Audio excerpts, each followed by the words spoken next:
Welcome to this summary and review of the book America's Secret Establishment: An Introduction to the Order of Skull and Bones, written by Professor Antony C. Sutton. This book was first published in 1983, reprinted again in 1986, and yet again in 2002. What I'm going to do is give a little bit of biographical information about the author of the book. I'm going to talk briefly about his thesis and supporting arguments, very briefly about the topics from the table of contents in this book, and then I'm going to try to summarize the main ideas from the first part of the book, followed by some comment and critique and analysis, and ending with some questions for further study and thought. Antony C. Sutton was a research fellow at the Hoover Institute, Stanford University, from 1968 to 1973. He was an economics professor at California State University at Los Angeles. He wrote a series of books that have been largely suppressed in our society, and he had a very difficult time getting his books published for the reasons that you will see if you follow this series of books, because Professor Sutton uncovered some very unpleasant things about the funding behind groups such as the Soviet Union, as well as the rise of Hitler, also including Franklin D. Roosevelt. So I'll be covering all of those in future videos.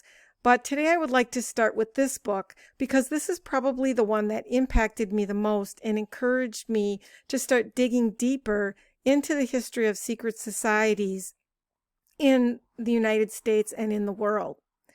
This book is about a secret society that was established at Yale University, to which only the elite are initiated. It was originally incorporated as the Russell Trust in 1856, and it was a German order. An American chapter of it, Chapter 322, was founded at Yale University in 1833 by General William Huntington Russell and by Alphonso Taft, who was the father of our President William Howard Taft, who was the only president to also be Chief Justice of the United States. The members of the Order of Skull and Bones are carefully selected and initiated. They are the elite. Most are from the Eastern Seaboard. Originally, all were white Anglo-Saxon Protestants and male. And they come from old-line American families of great wealth, such as Rockefeller, Pillsbury, Harriman, and Taft, to name a few. The symbol of the society is the skull and crossbones, the same one found on pirate ships. The pirate flag reflects the connection to the history of drug smuggling going back to the 1860s during the time of the Civil War. And I will be uncovering the whole history of the British East India Company and the Opium Wars and the connection with Skull and Bones in a book that I will review called Dope, Inc. That will be coming down the line. So the Society of the Skull and Bones is also called the Brotherhood of Death, and in the inner private clubhouse of the society is a mysterious room 322. This number has great occult significance. Most people would not be aware of this, and there are various theories about what the chapter 322 means. However, because I've done a very in-depth study of the occult, both light and dark, I know that 322, or March 22nd, is the beginning of the satanic season of sacrifice, and Dr. Sutton did find a lot of satanic symbolism, which I will review in the last part of the book when I get that far.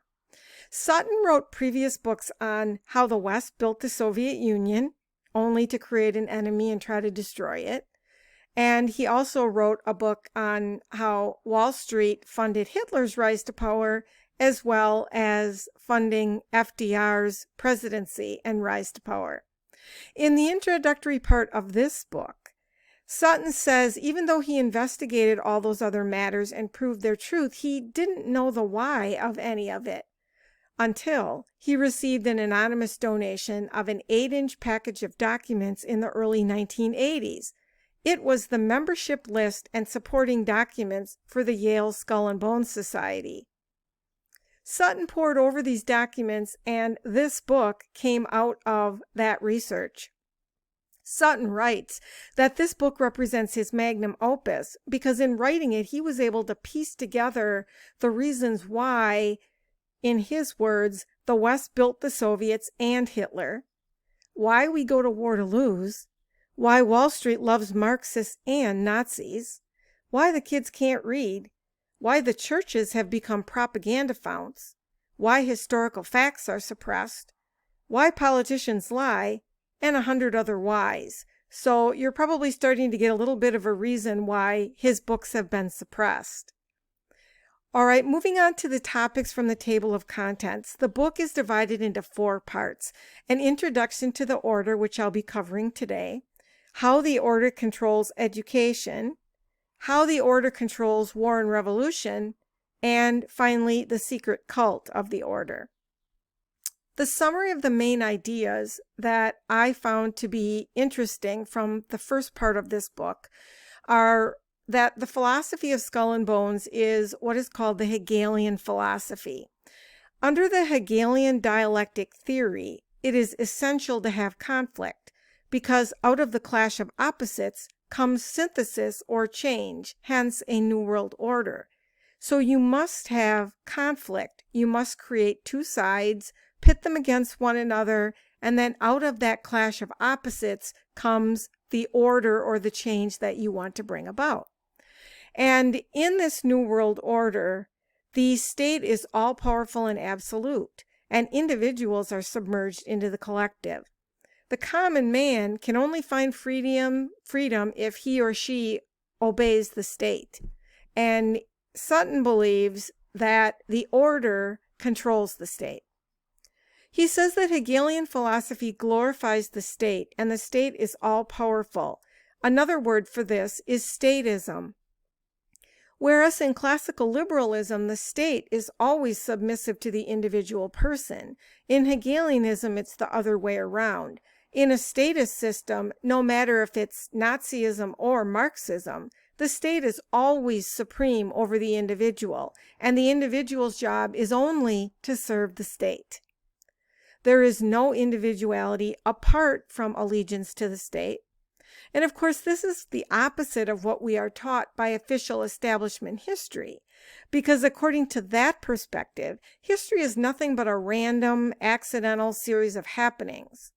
The other side of this coin is the conspiratorial viewpoint of history, that is, that historical events occur by design for reasons that are not generally made known to the masses of people. Hence, the reason why the books of Anthony Sutton would be suppressed. Sutton concludes from his research that the order, as he calls it, has penetrated virtually all areas of American society, and its members exercise great influence in all of these different areas.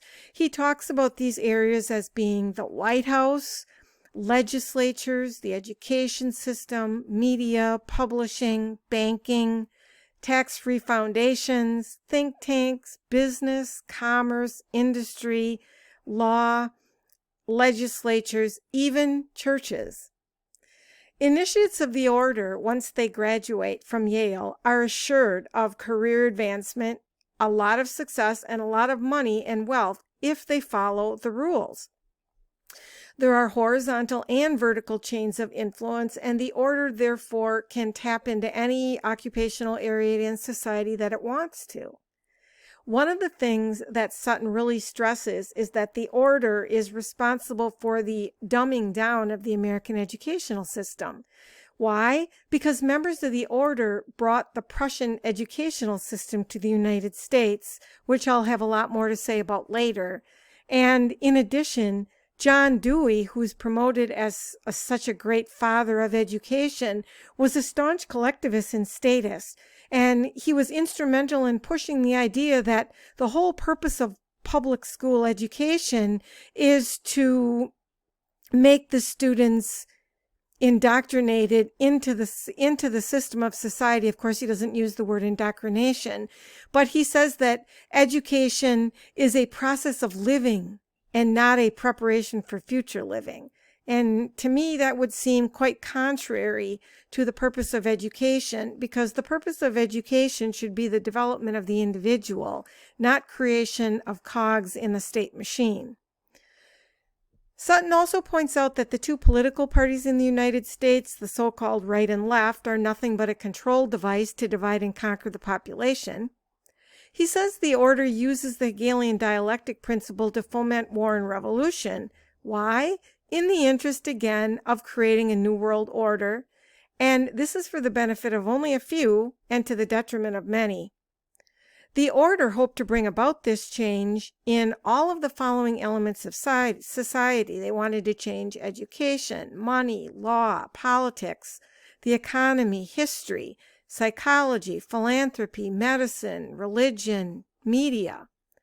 And in order to do this, members of the order, after they graduate, are put in very high and influential positions within many of these fields.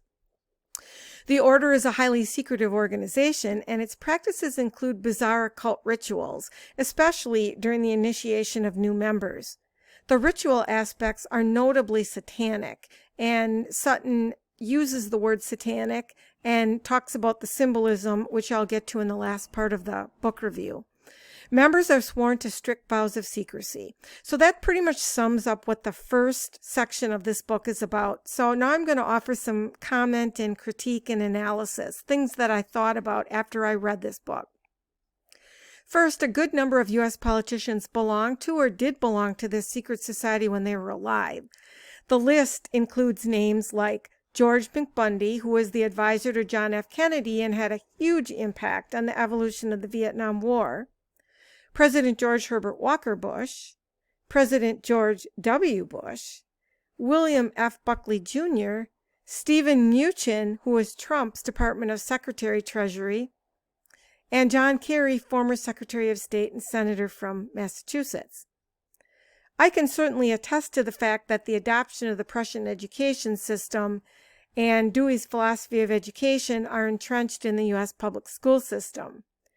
There, students are not taught about the importance of individualism and individual rights as stressed by the founders of this country. Instead, the collective group is stressed, and students are taught to continually look to the government as a solution to the country's problems.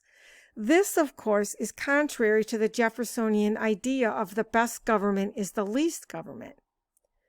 The motto of the order is the end justifies the means, and I certainly can see that is apparent in the actions of the U.S. government, especially with regard to foreign policy issues such as war and empire building.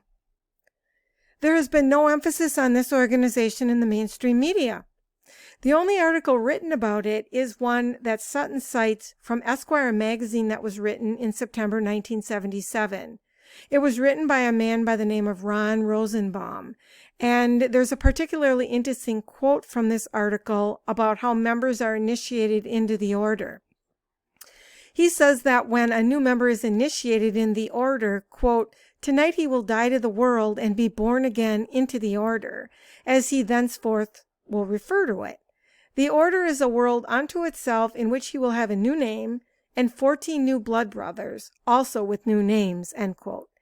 I found this very interesting because of the connection that it has to the ancient Egyptian occult rites that I've studied.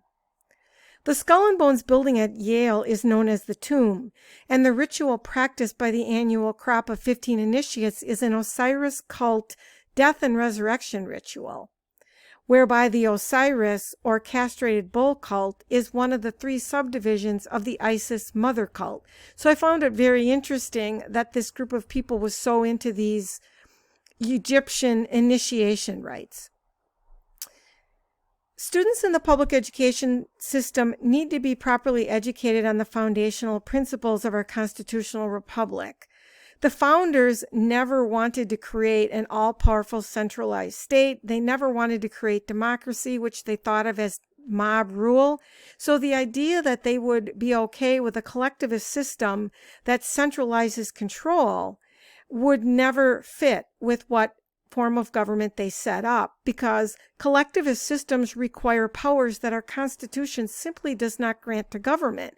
In a constitutional republic, power is diffused, not centralized.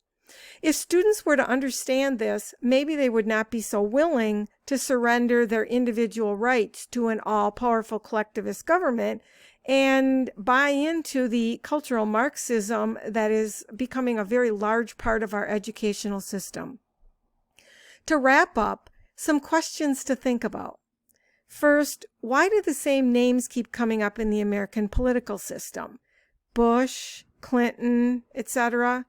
What is the likelihood, for example, statistically, that both a father and a son, who were both members of this order, would eventually become president of the United States? Second, why do the members of the order wield such influence in American society, especially when most Americans know nothing about this organization? And finally, what are the connections between the Skull and Bones Society and the Council on Foreign Relations? Curtis Dahl, who was the son-in-law of Franklin D. Roosevelt, said in his book, My Exploited Father-in-Law, that first he thought the ideas of Franklin D. Roosevelt were his own ideas, but later he learned that they were merely formulated and given to him by organizations like the Council on Foreign Relations. So I would like to know, what is the tie between the Council of Foreign Relations and the Order of Skull and Bones? That's it for part 1. See you back for part 2, where I will talk about how the order controls education.